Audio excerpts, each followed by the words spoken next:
बेल की पतैया में कवन गुण हो, शिव गईनी लोभाई। बेल की पतैया में कवन गुण हो, शिव जी गईनी लोभाई।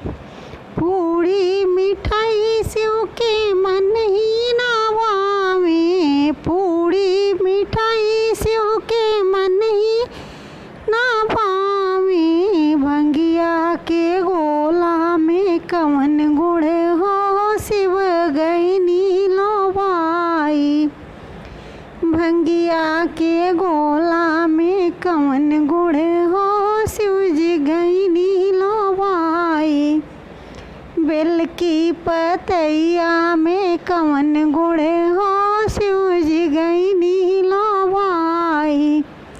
हाथी से घोड़ा शिव के मन ही ना भावे, हाथी से घोड़ा शिव के मन ही ना भावे। बसहा बैलवा में कवन गुण हो, शिव जी गईनी लोभाई। बसहा बैलवा में कवन गुण हो, शिव जी गईनी लोभाई।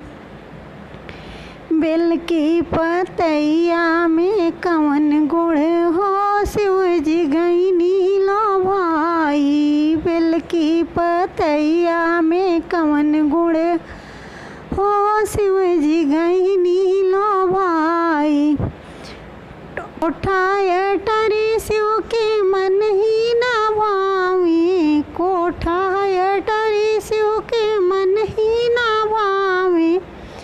टूटही मड़ैया में कवन गुण हो, शिव जी बैठी आसन मारी। टूटही मड़ैया में कवन गुण हो, शिव जी बैठी आसन मारी। बेल की पतैया में कवन